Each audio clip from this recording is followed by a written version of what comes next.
to another episode of The Breakdown. It's August. We're not far from the back to school days, depending on when your school time starts are. And there are a lot of questions that are going on in regards to, well, not only what's going on with the education system, with some of the changes that we've seen come out with some of the mandate letters from the Smith government, but there's also questions about what's going on with the curriculum. It's been a while since the curriculum was able to bubble its way to the surface because of all of the other things that just keep happening in this province.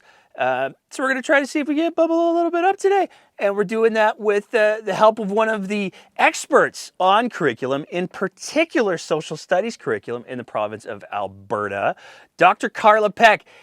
I'm going to read from the bio from the University of Alberta, which is in Edmonton, not Calgary. That's an inside joke.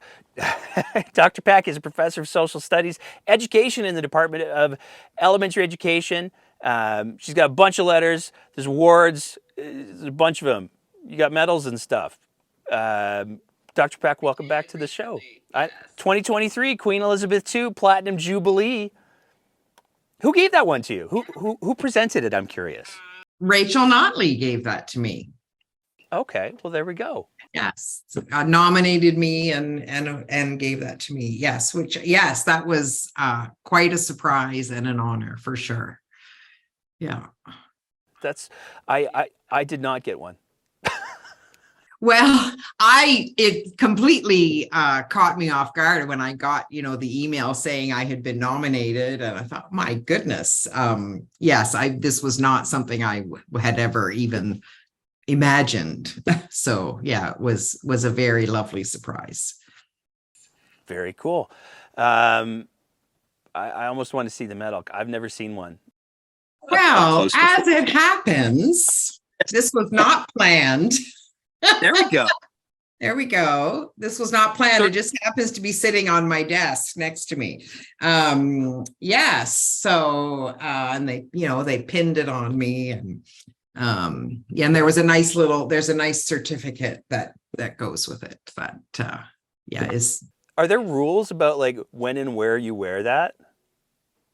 There are. So you are allowed to wear it. And I think basically you can wear it, wherever I could probably wear it to go grocery shopping if I wanted to, but that's not something that I would do. But yes, it doesn't have the same level of protocol as something like the Order of Canada or something like that. It's where there is much more specific protocol about when and where these things can be worn and used, yeah, so I think it's further down, in terms of protocol than something like the Order of Canada, as it should be probably. But yeah, it's I don't know if anybody actually wears it when they go to events. Perhaps they do. I have not. To me, that would be like the thing where I would just walk in and be like, "Oh yeah, that's right." That's right. That's right. I could, I just, put it on, right here.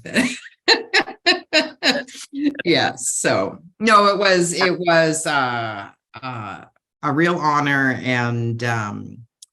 Darren Markland got one the same evening, and numerous other distinguished Albertans. It was quite an amazing night to be with people who are really spectacular and I've admired from afar.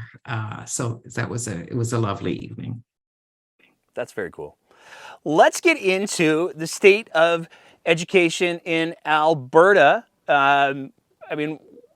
We chatted a few times about the Kenny curriculum. I feel like it's safe to call it, because I do feel like he had a direct hand in writing some of it, in particular your area of expertise, the social studies curriculum. So here's my opening broad question. What's going on with the curriculum these days?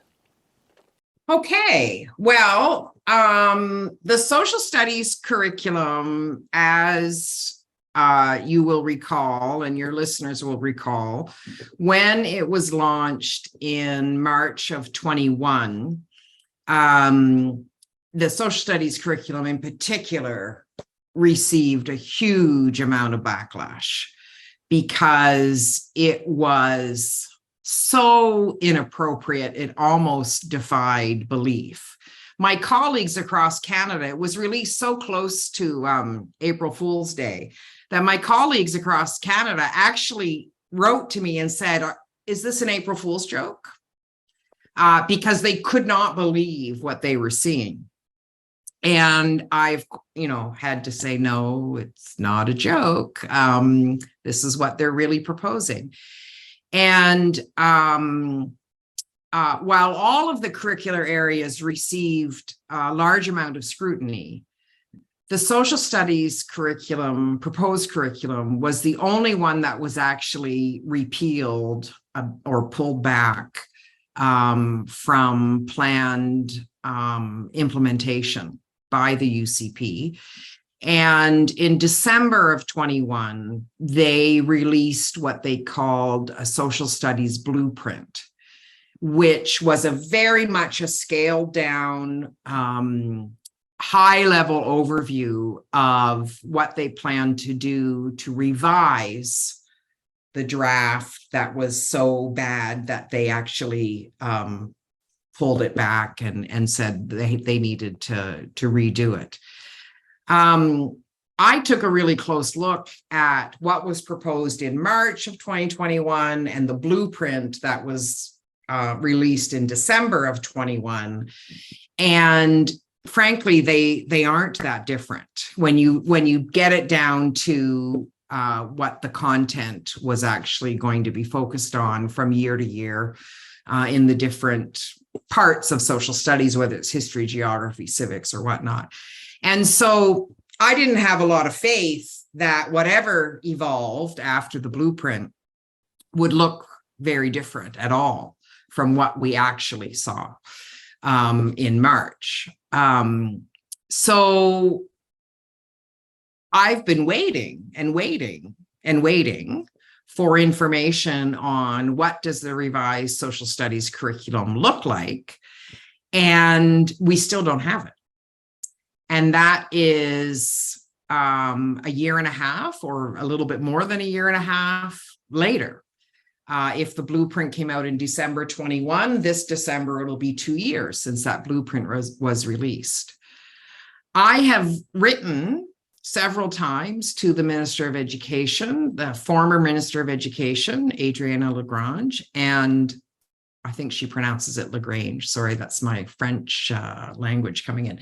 And I most recently wrote to Minister Nicolaides to ask for an update. I wrote both times in July. Last July, July 22, and which would have been 6 or 7 months after they released the blueprint.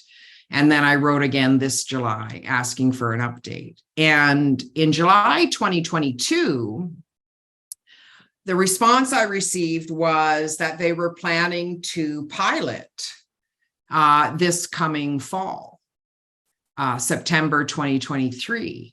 However, when we didn't see any signs of the curriculum being released for feedback or piloting, even small pieces of it, or just giving it to teachers, so they would have a little bit of notice about what they would be piloting in September. When that didn't come about, I thought, well, we have a new Minister of Education. I'll write again to find out what's going on. And this time, the response was that they don't have any information about when it will be ready to be released or when it will be piloted, and that they will be sure to engage their stakeholders in the future. They look forward to doing that, but they don't have any definite dates about when the social studies curriculum will be piloted at this point. My first clue that something was up was last year sometime. I can't remember exactly when. no, that says updated March. So last year the government released a K-6 curriculum implementation and supports timeline that's available on their website. And it starts in April of 22 and goes to September 24. And it provides time, a timeline for when all the different subjects are going to be piloted and then implemented, but social studies is not mentioned on that document at all. So that was my first inkling last summer that something was up, which is what it also in part what prompted my email to LaGrange last July. And then I looked at the timeline again this summer to see if it had been updated. It had not been updated. So I thought, well, let's try again now we have a new minister of ed. So, but I actually got a less specific response this time.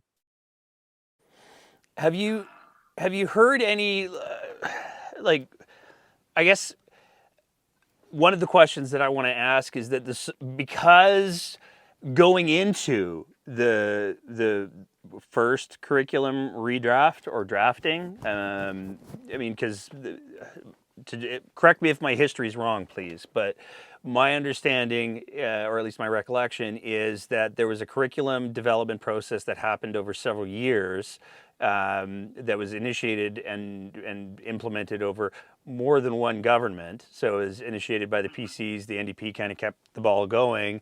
And one of the big election issues in 2019 was, there's this woke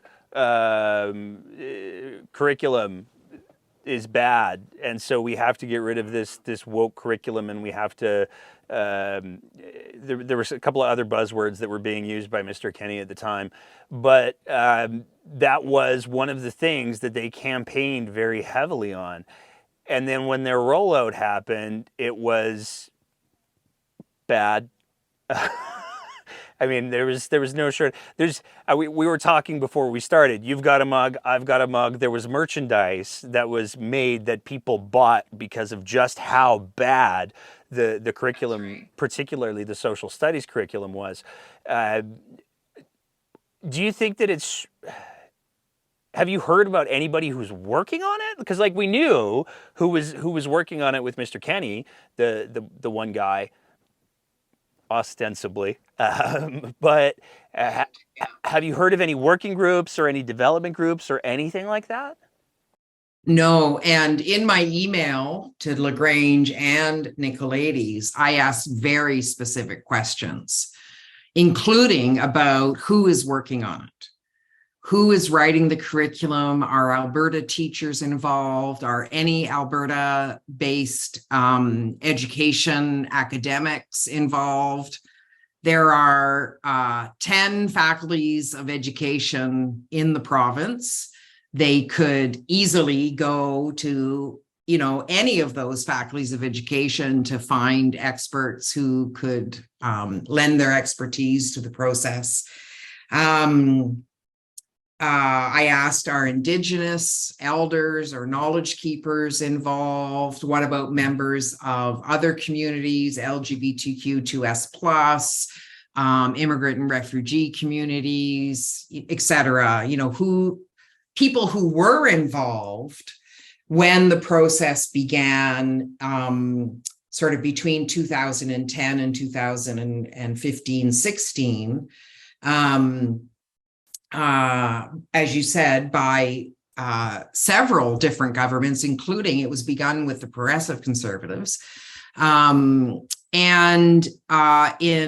in the email from July of 22 and the email from July of 2023, those questions weren't answered at all. They just completely bypassed those questions and instead gave me pretty much a canned response that they would give to anybody who was writing to inquire about the curriculum. So I asked about who's involved specifically, including the list of people that I mentioned a moment ago. I asked which scholarly research on elementary social studies, on how elementary students learn in social studies, is being drawn upon to inform the work. There's a ton of research out there. If we're going to develop a curriculum, it should be based on academic scholarship, on how kids learn, up-to-date academic scholarship. I asked about the engagement process for how they're going to get feedback on a new draft. All of those questions were completely ignored. And I was just given a pretty, probably what I would say, call a pretty standard, we're happy, we're glad that we're doing this curriculum revision work. We don't have an exact date yet, but we'll be keeping the public informed, and thanks for your interest, kind of thing. I feel like you just wrote our next FOIP. Right. Yeah. Yeah. I tried to FOIP, I submitted a FOIP to try to get information on the contributions that Chris Champion made to the social studies curriculum. And I got nothing back. First, it was kind of denied, and then I rewrote it a little bit. And I think I got one email, that said, please find attached the draft. But of course, the attachment wasn't there. So I got zero information about what Champion's actual contributions were.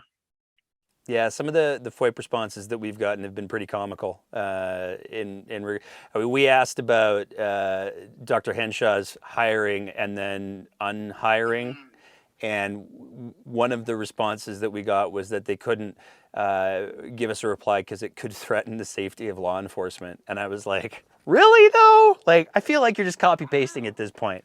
But that's curious. That's a curious response. I know.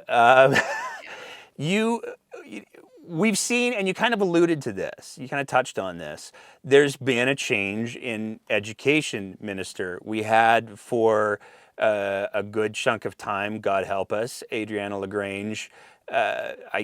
Some people would say running the show. Some people might describe it otherwise. I'm not here to adjudicate that. We now have Demetrius Nicolaides, who, when I think of Demetrius Nicolaides, the first thing that comes to my mind, well, the first two things that come to my mind are the allegations of, what is it called when you copy somebody else's work? Plagiarism. Thank you. The allegations of plagiarism, but the other thing that definitely comes to mind is that heartwarming, inspiring video he did where he was like, look at this wonderful white supremacist who was the MLA in the early 1900s, and he was so white and such a supremacist. I'm obviously taking some liberties with the wording that he used, but he did reference this very openly white supremacist individual, and chose to highlight him, which I thought was a fascinating choice. What are your sort of senses of Nicolaides? I mean, he was advanced education prior to Smith. He's now education. Does this make you feel good? Does this make you feel apprehensive? Are you going to just be a neutral answer on that question, or? I have to say that I am nervous because, as somebody working in the post-secondary sector in Alberta, I have been living through absolutely devastating cuts, especially to the University of Alberta. Almost every university was cut, but University of Alberta seemed to get the brunt of them. And so much so that we lost, I don't know, somewhere like 1,000, 1,500 support staff, jobs just completely eliminated because our budget was slashed so devastatingly. There's been lots of stories of if a faculty member retires or leaves for another job, that they're just not being replaced. So I am extremely nervous about if he's going to take a similar tack with K to 12 education. We've already seen terrible cuts, 25 or 26,000 EAs laid off at the beginning of the pandemic and never really brought back, certainly not in those numbers. Class sizes that are, classes that are bursting at the seams because the class sizes are so large. In fact, the September issue of Alberta Views magazine just arrived in my mailbox today, and that's their front cover, is Alberta's bursting classrooms kind of thing. And cuts to the program unit funding that really provided supports for children who have particular early needs in their learning journey, and very specific needs. And, so we've already had those cuts. What else is going to be cut?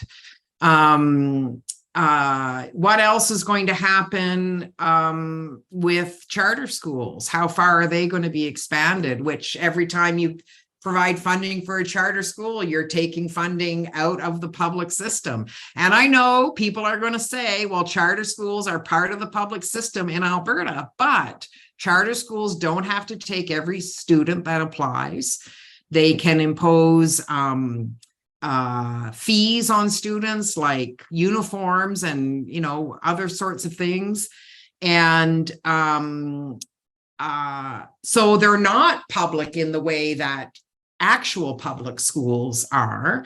They're not governed by, they can run sort of as private entities in terms of their financial operation and this sort of thing. So, yeah, I am very nervous about what his appointment means for if what he did in post-secondary and he applies the same mentality to K to 12 education, then I think there's good reason to be nervous. I'm going to use that as a springboard to one of the other topics that I wanted to pick your brains on a little bit. You talked about the charter schools and the differences that exist. There was an interesting little bullet point in the mandate letter that Smith issued to Nicolaides, which is the letter that's supposed to guide the course that he sets for his tenure as education minister. The bullet point, I'm looking at it right now, ensuring Alberta's education funding model continues to promote parental choice in education. This includes ensuring that Alberta's public, separate, francophone charter, independent, private schools and early childhood service operators and home education systems, there's too many ands in that, are all appropriately funded to ensure the highest educational outcomes for students. So it seems to be very clear in the mandate letter that Daniel Smith wants to see the expansion of charter schools, the expansion of private schools, but being funded through taxpayer dollars. And this kind of aligns with the pitch that she had during her leadership, one of the pitches that she had during her leadership campaign, where she talked about, well, wouldn't it be great if the funding just followed the student and the student could choose wherever they want to go? Are you concerned about that at all? I'm very concerned about that. And we've seen this is the model that's used in the US for charter schools, where money follows the student. And it's absolutely devastated public school systems in certain parts of the US. And again, I would say every time you're taking a dollar out of the public system, you're hurting the public system. You're hurting. Public schools are supposed to be schools where every child can get an education for free. A high quality education. Now, there's no question where there's always room for improvement, and there's always, the potential where some students' needs won't be met adequately in the way that we would want them to be met in a public system. But for me, the answer is not then, okay, take that kid out of the system and put them into a private or a charter school. If a parent wants to do that, that's, of course, that's their decision. The answer, though, for me is we should be funding the public schools better so that they can, in fact, provide those supports, whether it's, the student who needs individualized attention or, to assist with literacy and numeracy or whatever the needs are. And I would also say on the other side of the equation, not just about needs, but also about interests. Why shouldn't every kid in Alberta, if they want to pursue arts, the arts in some way, why isn't that something that could be available to every child in Alberta rather than just at one particular school or, this school or that school or a private or a charter school? Those opportunities should be made available, in my opinion, to everybody, because there are going to be some kids who have no idea that they're interested in arts and that they have a talent, maybe for singing or acting or whatever. And that without exposure to those kinds of programs, they may never discover that. So, or conversely, it's, sports or whatever the sort of interest area is. So for the kids who need specialized and specific supports, to ensure that they can learn to their fullest potential and develop to their fullest potential, we should be investing in the public system, but we also should be investing in the public system in ways that allow kids to absolutely flourish.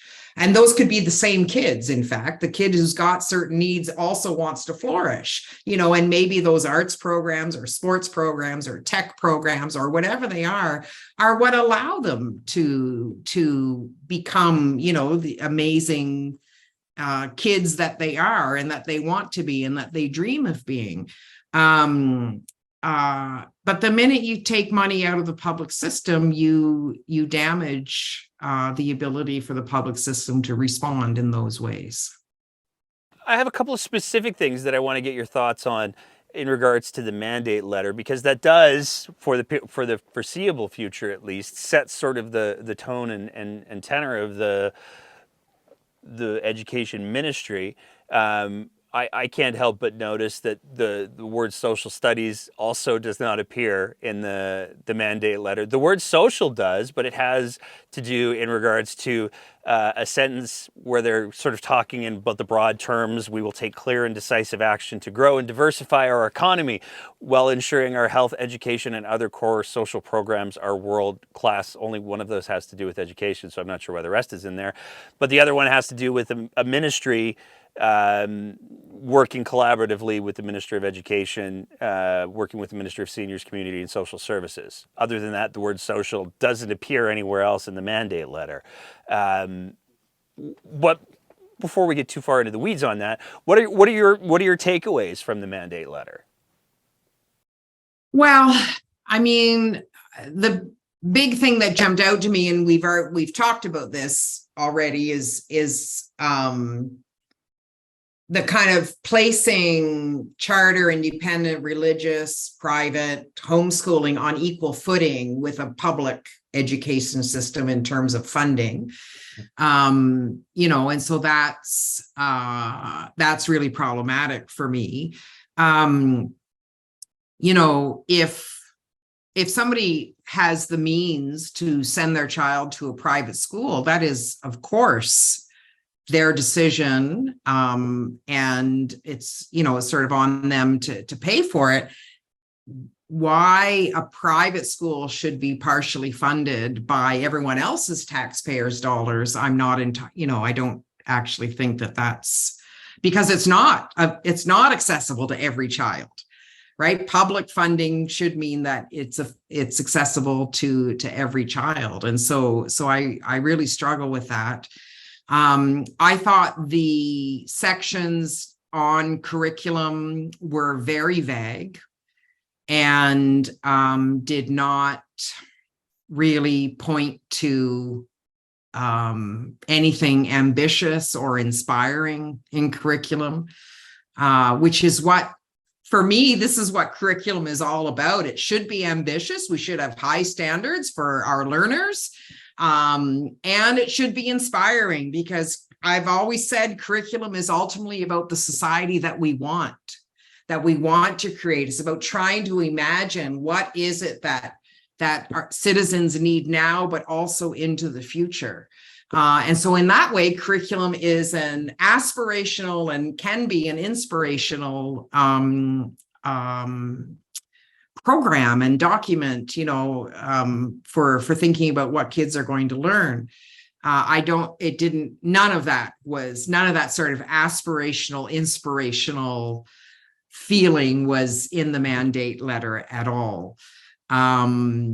Yes, I mean, I know mandate letters are about setting the direction of the ministry, but it felt very lackluster and uninspired, I would say, and very pro-private, markets will sort of solve the problem, meaning that let's create a problem here so that the markets can come in and, the whole Noam Chomsky thing, break the public system, markets come in and private industry comes in to present a solution. Yeah, so uninspiring, and very much in line with UCP ideology around education. I mean, as you were talking there, I couldn't help but think, let the free market solve the problems, as long as it doesn't have anything to do with renewable energy, because right, hold the phone.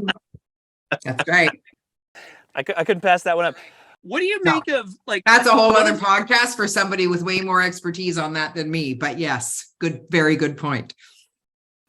What do you make of, like, one of the cornerstones, to my understanding, of education is sort of that STEM pathway. What do you make of Danielle Smith's apparent decision to swap out the T, which is historically technologies, for now trades?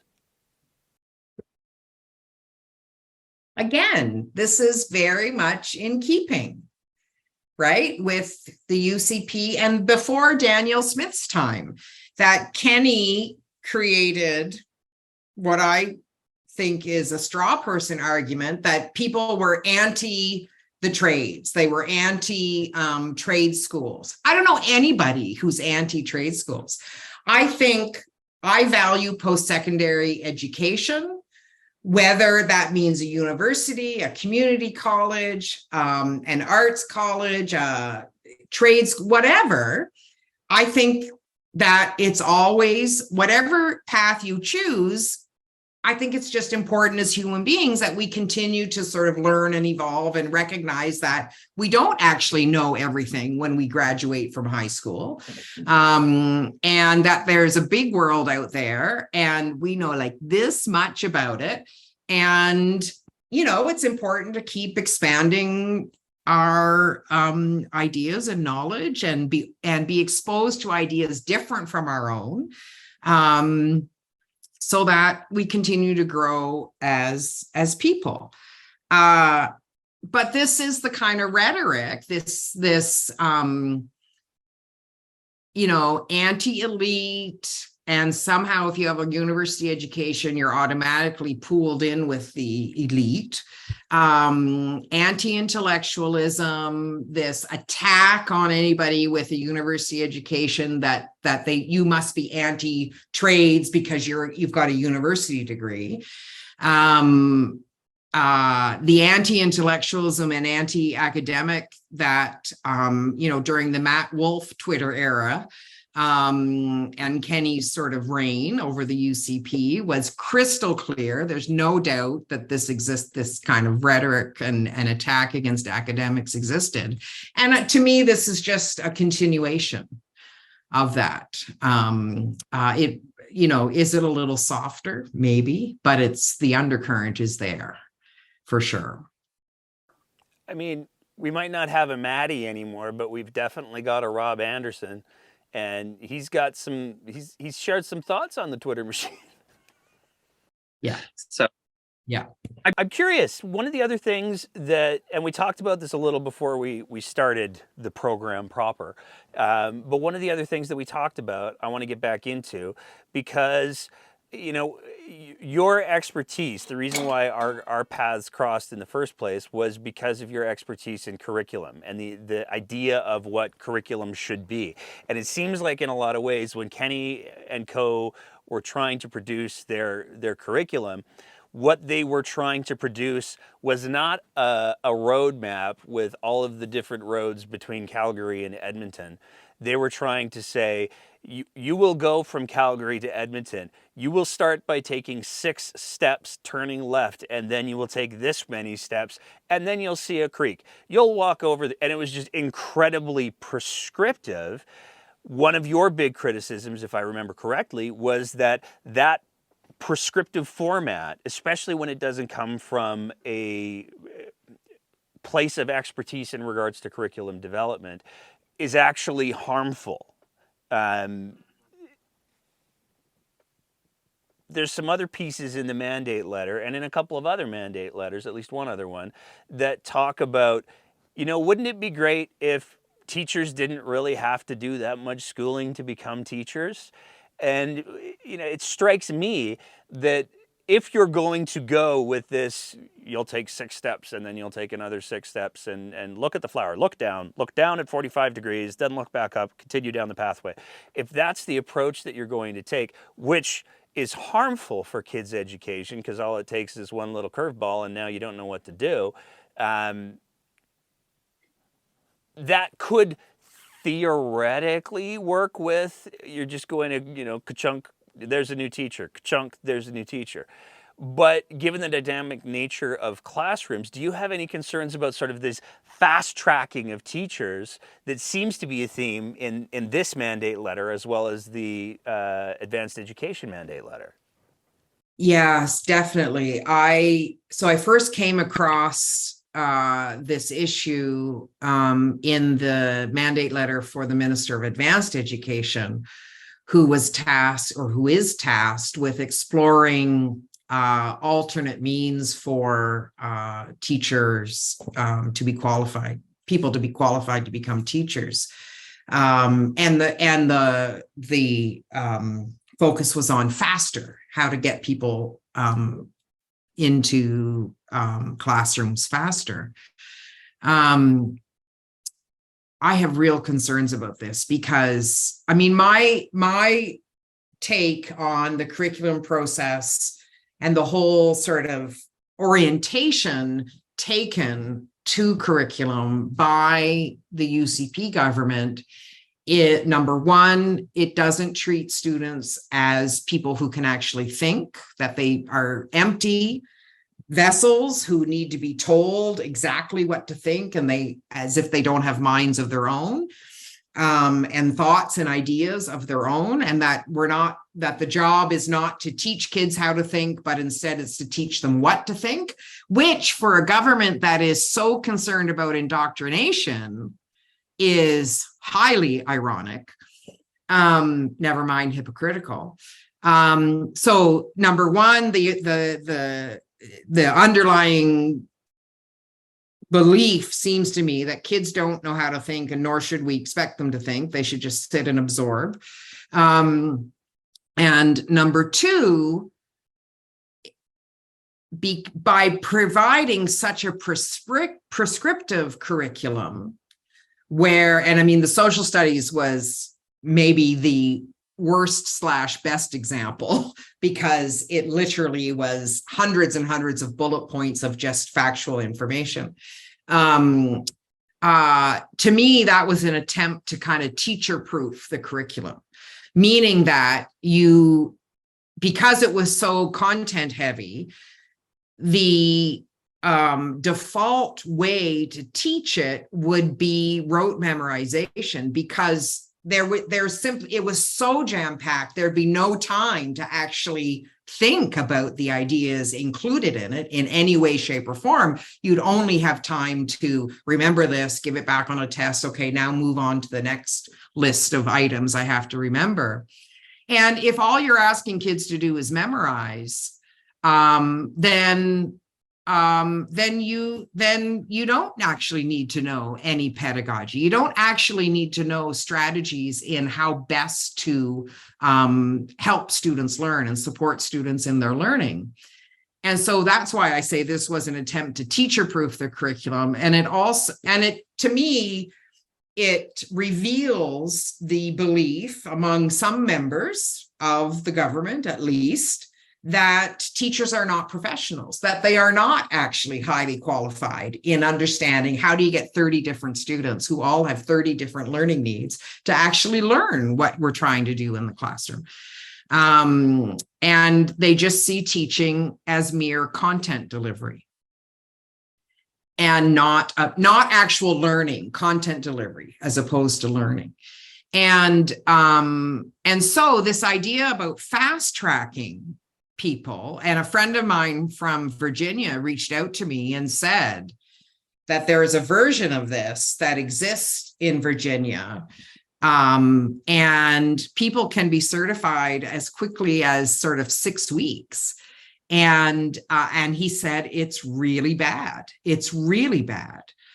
And so I have no idea what pathway the government is going to go down with this, but I would be really concerned if we ended up with something like that model in Virginia, because 6 weeks doesn't make you an expert in anything. It certainly doesn't make you an expert in trying to support the learning of 30 kids in a classroom, 30, let's say they're 8 years old or 12 years old or whatever age they are, and who all have different learning needs, who are all coming into your classroom with different experiences and knowledges and interests and so on.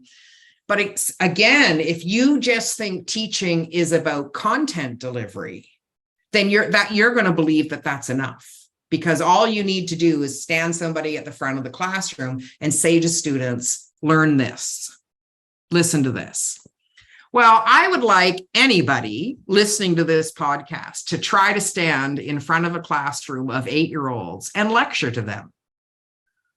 Try lecturing to 8-year-olds even for 5 minutes and see how far you get, or 12-year-olds or whatever age. But that's the sort of mentality that teaching is just about content delivery and doesn't actually require specialized skill. When in fact, there's over 100 years of research on how children learn in different sort of subject areas. There's sort of general learning, but then also, in social studies, there's decades and decades and decades of research on how kids learn in social studies. And we're still learning every time we engage in a new research project. We learn something new about how kids learn. And so it's very, very concerning to me that there's this idea that you could just, in a few weeks' time, suddenly become qualified to become a teacher. I also think it's really insulting to the profession of teaching that people who have advanced degrees, there are a lot of teachers who have a Bachelor of Arts or a Bachelor of Science and then a Bachelor of Education degree. There's some teachers who have a 4-year Bachelor of Education, but then have gone back to do their master's. We've got people with PhDs in education teaching in the classroom. And to say, oh yeah, none of that stuff is really important. Here, just do this 6-week program or whatever it would be. And, presto bango, you can be in the classroom next to the person who's got the PhD. I mean, it's hugely insulting to what is a really important profession in our society.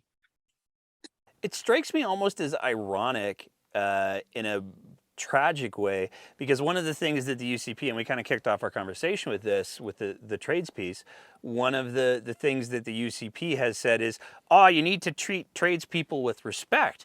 You need to acknowledge the skills and the proficiencies that exist in those professions. And in the same way that you can't go up to somebody who builds houses for a living and say, look, I did a tent. It's the same thing. You can't I did an online course about how to pour a foundation. I'm good, Good. Yeah, exactly. Let me pour the foundation of your next house. No, thanks. Just because I set up a table and chair set from IKEA doesn't make me a carpenter. Right. But at the same point, like, just because I did however long of a course, that doesn't mean that you have the skills or the experience or to, like, when you said lecture to a room of 8-year-olds for 5 minutes, I'm like, that's some Lord of the Flies nightmare stuff that you're throwing down right there. I mean, how many times Nate, have you ever been in like a guest speaker in an elementary school classroom or right? And so you do your thing and you tell them things. And then the first question, it's like, do you like chocolate? Or do you like, it's got nothing to do, right, with whatever you just talked about. So, their teaching is a science and an art. And I would say there are in my experience anyway, I mean, I've now taught hundreds of people who are teachers. There are very few who I would sort of describe as a natural educator, right? That they have a natural skill. But so you have to work at it. You have to learn from others who've come before us about different ways to teach, because the method that you used last year may not work with the kids you have this year. The method that you used last year might have only worked for 5 of the kids in your classroom. And so you have to have another method that you're going to use to try and get those other kids. And so, I just find it incredibly insulting that there's this idea that anybody can teach, and that it doesn't require a professional background. And that, to me, this is what this sort of fast tracking kind of implies. Also, the great irony about this is that we already have several sort of faster track options that exist in the province. If you have a degree, like a Bachelor of Arts or Science or some other degree, you can do an after degree in 1 to 2 years, depending on the institution where you go, where you focus exclusively on the education component, If you have a trade, we have the Bridge to Teaching program where you can become certified. I think it's a year long. And that's, again, offered in different parts of the province. So giving the minister and the premier the benefit of the doubt, and I will assume that they know about these options already, although I'm not entirely clear that they do. If they know about these faster track options already, what then are they envisioning for something faster? And that's where my concern lies. I mean, Smith didn't know that she couldn't tell the justice minister to try to drop a case. And I feel like that would be something someone might learn out of a quality social studies curriculum. I could be wrong. Yeah, you might hope that your premier doesn't think she has the same powers as a governor in a state, but yeah. I just got to say, I have had the opportunity on a couple of occasions to go into classrooms and present on things from other parts of my existence. And my favorite part was not so much, here, I'm going to talk about safety stuff or whatever. My favorite part was, I know that when I'm done, there's no way I'm going to be able to predict what the questions are going to be. Like, you just can't prepare for it. No. You just have to. No. And yeah. Yeah, it's completely unpredictable. And, lots of teachers will do a lot of work to prepare students for a guest speaker. But even then, something will, who knows what they saw on TV that morning or what they were talking about at recess or whatever. And that's sort of front and center in their mind. And yeah. Where, this is my big question for you. Where are you going to be watching? Because I know that there are a lot of teachers who are deeply concerned about the things that we've talked about tonight. I know that there are a lot of parents who are also going, I seem to remember something about this shit show of a curriculum. Whatever happened with that? Is that coming back? Did we kill it? Is it dead all the way? Or is this like a Sam Raimi film? So where are you going to be watching to see the developments in the social studies curriculum, in the fast tracking? I mean, I presume that Minister Nicolaides probably won't be making too many videos about historical figures in the immediate future, God willing. But what are you going to be looking? Where are you going to be watching? What are you going to be looking for? So, of course, I'm very interested in what's going to be happening with social studies curriculum. In July of 22, then Minister of Ed, LaGrange said, somebody in her office replied that they were planning to pilot and solicit feedback from the public at the same time. I asked, and that was supposed to be happening this fall, but according to the response I received from Nicolaides, this July, it's not happening this fall. I asked last July, I asked for what the rationale was for piloting and soliciting feedback from the general public at the same time. And basically they said, well, given our timeline, this will help us get feedback all at the same time, and we can incorporate all the feedback at the same time when we're making sort of final revisions. But my fear and I don't know what the approach is going to be now, because there's a new minister and things seem to be in limbo with the social studies curriculum. My concern with soliciting public feedback and pilot classroom feedback at the same time is if we get a curriculum that's as bad or even as close to being bad as the one that we saw originally in March of 21. I mean, that curriculum was beyond repair, and it's only because of the public analysis and backlash that it was pulled. And so if we get something that's equally bad, maybe for different reasons, it's already being piloted in the classroom. If they do that at the same time, then it's kind of too late, right? The chickens are out of the barn kind of thing, and can't get them back in because they'll say, oh, well, we've developed there will be all kinds of reasons why they'll say that they can't pull it back because resources, and it's been tested, and they'll point to any feedback that they got that was positive, and as they've done in the past, ignore any feedback that was critical. And then so that'll be too late. So I'll be watching for that. I will also, speaking of resources, be watching for resource development, because for the subject areas that have been piloted and implemented so far,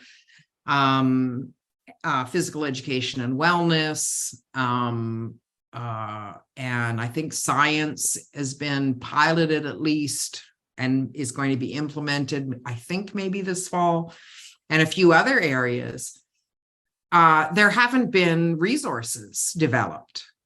Or there have been so few that they only touch on, small pieces of the curriculum. And what that means is that teachers are having to scramble to try and find resources that will help them teach the curriculum outcomes. It also means that could be no uniformity, so that somebody in Northern Alberta is using something completely different than somebody in Southern Alberta, which might be totally fine, because there is some benefit, of course, to being allowed to customize for your local context.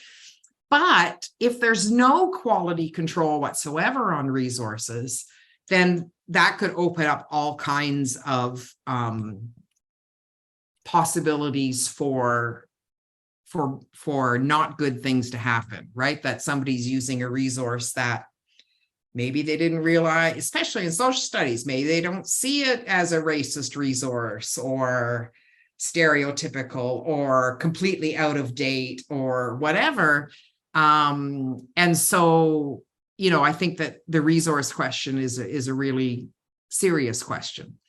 I am going to be watching the teacher certification issue. It's the province that certifies teachers. So, what are they going to do around pathways to certification? And that is a very big concern of mine for sure. I think the charter school, private school, the whole funding issue is also a huge concern that kind of runs through everything. But for me, the two big things are the curriculum with resources and the pathways to becoming qualified to be a teacher. That what we haven't talked about at all about, what doorways does that then open if you are qualified in other ways, not a Bachelor of Education, but some online thing that takes 6 weeks. I don't know what they're going to do. Does that then enable teachers who are otherwise certified, in this other way, that they don't have to become members of the ATA? So is this an attempt to do some union busting? Does it also mean you can pay teachers less because they don't have the same qualifications? And there are some places in the States where teachers make peanuts and they're having to work, 2 or 3 other jobs just to make ends meet. And so I think the teacher certification question leads to a bunch of other questions. Yeah, as you were saying that right there, the thought that was kind of going through my head was, let's say that I'm a welder. I don't know. I'm not a welder. I tend to light things on fire when I try to weld. But let's say that I'm a welder and I decide that I want to be a teacher of the things welding to young minds. And so I have all of my welding credentials, and I go and I do my whatever the course looks like to become a welding teacher. I would presume, he said cautiously, that I would be hired to be a welding teacher, and that would be it. But I remember when it was a little while ago, but when I was in school, it was not uncommon to see teachers bounce around to different classrooms teaching different subjects. And so there's a part of me that goes, if you're going to say the trades are so specialized, they're so specialized that you have to have people who have worked experience in trades in order for them to be able to teach it. The question that comes to my mind is, okay, well, why not arts? Well, this is a really good question, because right now, in Alberta and other parts of Canada, when you're certified as a teacher, you're certified as a teacher. It doesn't say social studies grades 7 to 9. It doesn't say math, elementary. It says you're certified as a teacher. And so what do these other pathways to certification mean for that question? Will restrictions be put on that if you go this route, then this is what you're able to teach? Right now, we don't have that in our system, for good and for bad, right? That you do not want me teaching your child math. Believe me, I do not. That's not how my mind works. I don't see math and live math and think mathematically in the way that people who do.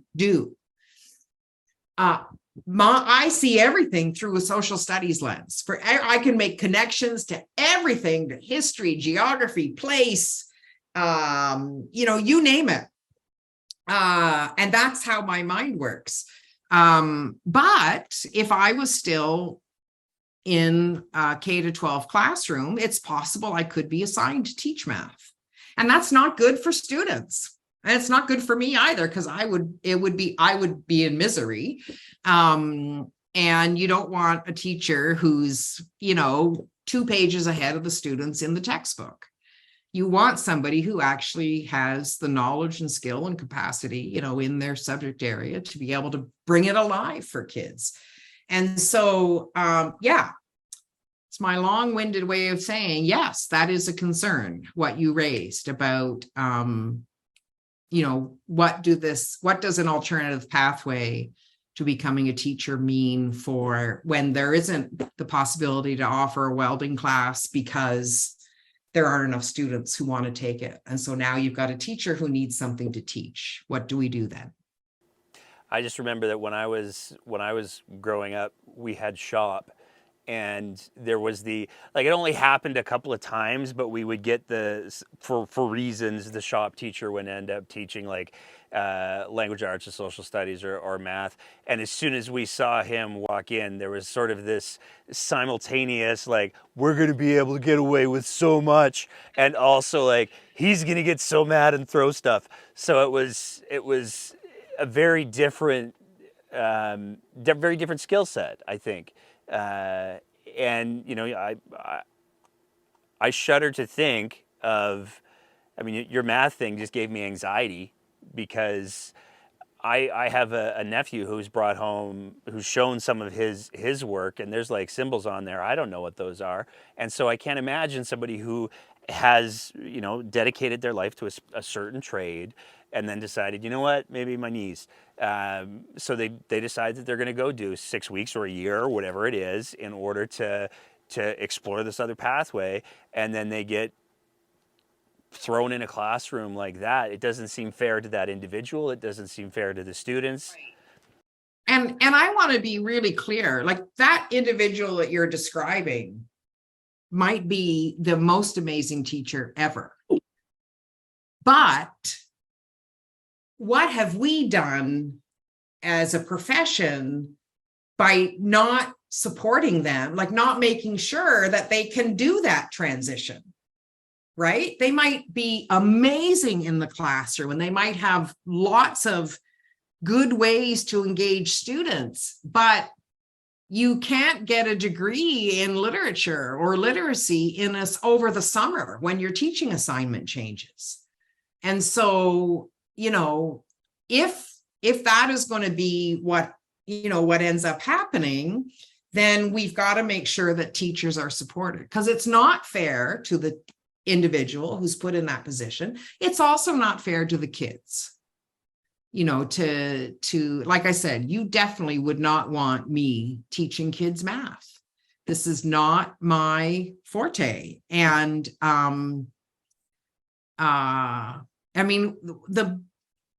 there's 2 comments I get often on my teaching evaluations. One of them is, you really made my head hurt, right? And to me, that's the best compliment, because it means I've made people either, rethink the way their assumptions about the world, or I've just kind of made them think about different things. The second, probably most frequent comment I get is from people who come into the class saying that they hate social studies. And by the end of the class, because they've had bad experiences with it, because it was all memorization, or, they just had terrible experience. People have all kinds of different reasons about why they hated social studies when they went to school. And by the end of the class, I've been able to turn those students around, and either they say something like, and I'm not trying to toot my own horn, but I'm trying to say the importance of having passion for what you teach and being knowledgeable about what you teach makes a difference in the lives of students. Because those students will say to me, I hated or they'll write on the thing, I hated social studies when I started this course, but you've given me the confidence now, I think I can do it. Or you've made me see that social studies doesn't have to be what I thought it was, that it can be fun and interesting and challenging and this sort of things. And I couldn't do that if I was trying to teach math. I just couldn't, because it's not what I'm passionate about. And, so our children in our classrooms deserve nothing less than somebody who is passionate, who's knowledgeable, and who's well supported and respected. Very well said. I'm kind of tempted to just leave it there, because that was a banger of a line you threw down there, Dr. Peck. Anything else you want people to hear? Anything else you want people to be aware of? I'm going to give the floor to you before we wrap it up. I would just ask that Albertans don't take their eye off the ball when it comes to education, that there are many, many, many things deserving of our attention. And I know from my own experience that it can be draining and exhausting to try and have to pay attention to it all. And believe me, I get that. I've had to take breaks from social media and, other things to kind of regroup and not feel as down about things sometimes. But as I said earlier in the podcast, education is about our future. And we've got to make sure that the education that students are experiencing in Alberta is high quality, that it's accessible to all, that barriers, financial or otherwise, are not put up to students, so that they can't experience a high quality education. And it's because of the voices of Albertans that the social studies curriculum was pulled back and changes were made to other curricular areas when the drafts initially came out in 2021. It's because of the voices of Albertans that the government was forced to listen. And we need those voices to still be there now and into the future, because I think there's a risk that education could kind of run under the under the water a little bit, and because it doesn't seem to be as a hot button issue as it was a couple of years ago. But the issues are still important. And so we need people to be paying attention and to raise concerns when they see them.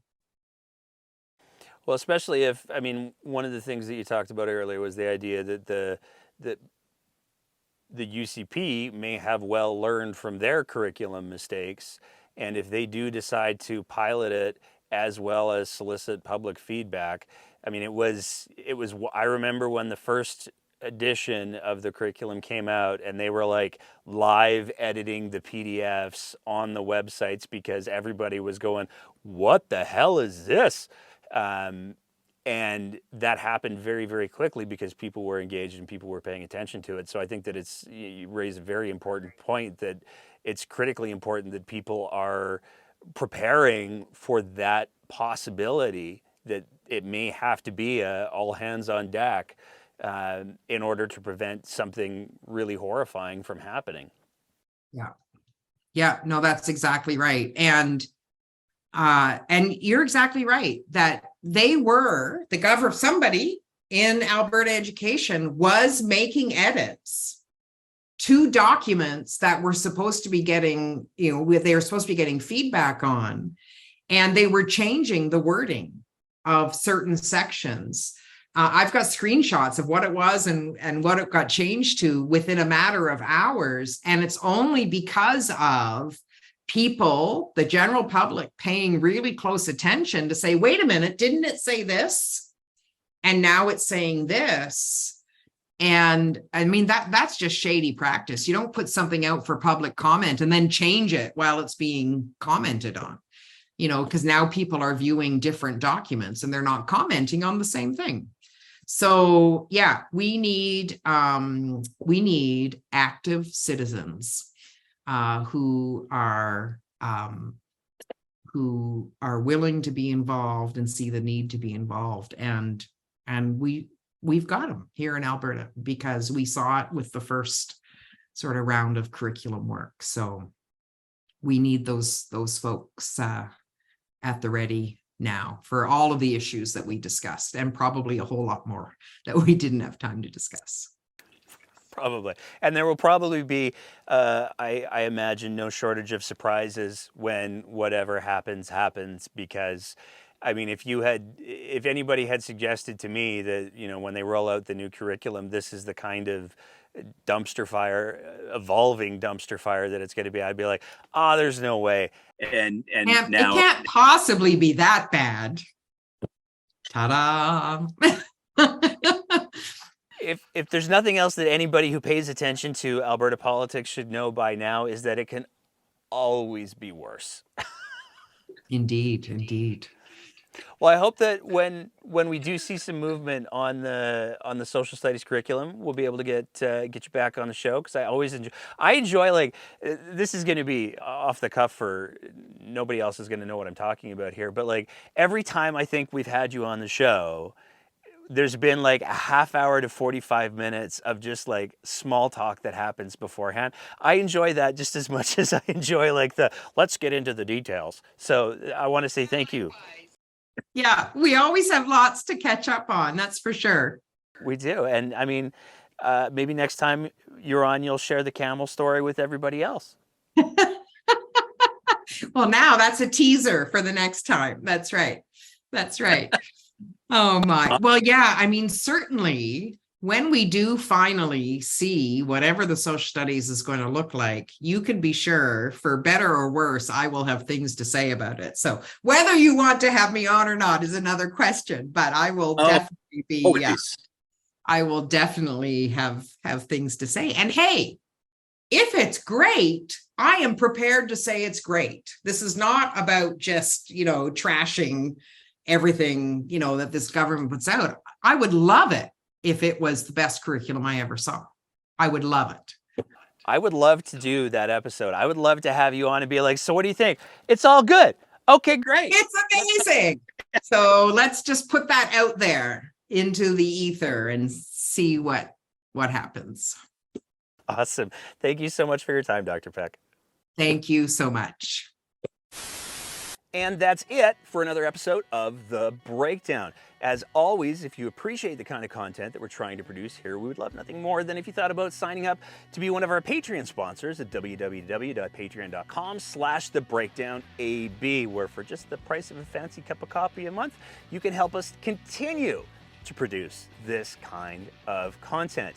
Whether you're listening to the audio version of the podcast, in which case, maybe leave a review and a rating, or whether you're watching it on one of our streaming platforms, we want to say a big thank you to everybody who is part of the Breakdown's audience. And as always, take care of each other and keep the conversation going.